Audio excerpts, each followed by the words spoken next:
The Gospel according to John, chapter 8, passage 4. The truth will set you free. Then Jesus said to the Jews who believed him, "If you continue in my teaching, you are truly my disciples, and you will know the truth, and the truth will set you free." They answered him, "We are descendants of Abraham and have never been enslaved to anyone. How can you say that we will be free?" Jesus replied, "Truly, truly, I tell you, everyone who sins is a slave to sin. A slave does not remain in the house forever, but the Son remains forever. So if the Son sets you free, you will indeed be free. I know that you are descendants of Abraham, but you seek to kill me because my word has no place in you. I speak what I have seen with my Father. You do what you have heard from your father." They replied to him, "Abraham is our father."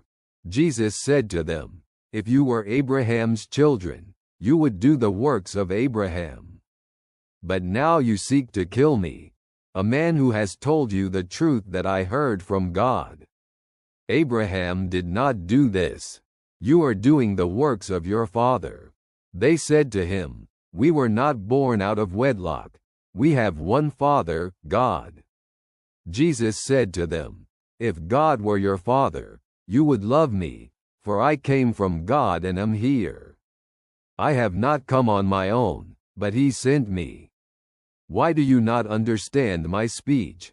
It is because you cannot hear my word. You belong to your father, the devil, and you want to fulfill your father's desires.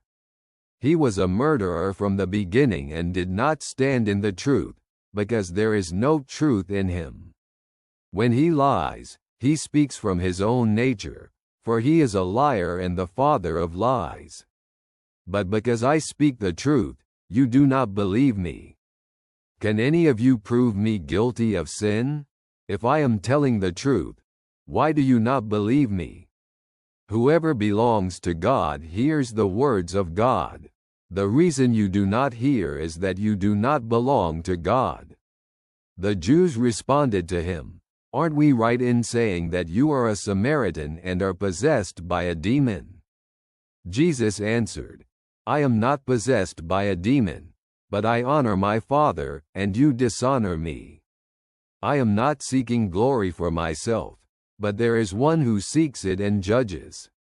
Truly, truly, I tell you, if anyone keeps my word, they will never see death." The Jews said to him, "Now we know you are demon-possessed. Abraham died, and so did the prophets, yet you say that whoever keeps your word will never taste death. Are you greater than our father Abraham? He died, and so did the prophets. Who do you think you are?"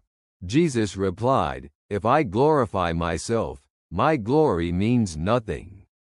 My Father, whom you claim as your God, is the one who glorifies me. Though you do not know him, I know him. If I said I did not, I would be a liar like you, but I do know him and keep his word. Your father Abraham rejoiced at the thought of seeing my day. He saw it and was glad." The Jews then said to him, "You are not yet 50 years old, and you have seen Abraham?"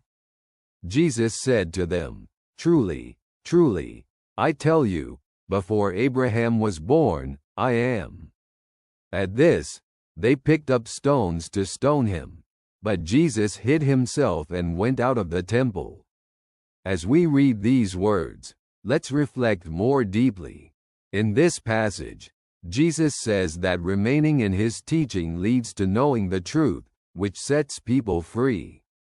The Jews do not understand the spiritual meaning of his words, equating freedom merely with the absence of political slavery. Jesus explains that true slavery is sin, and only He, the Son of God, can make people free. Jesus accuses the Jews of being descendants of Abraham yet not doing his deeds. True children of Abraham would be open to God's truth, but they are trying to kill him. Jesus points to their spiritual entanglement in lies, saying that their father is the devil because they reject the truth. His statement, "Before Abraham was born, I am," reveals his divine nature and eternal presence, provoking the anger of the Jews. It is an invitation to accept Christ's truth, abide in his teaching, and experience spiritual freedom. I'm glad I could be with you. Talk soon. Your friend.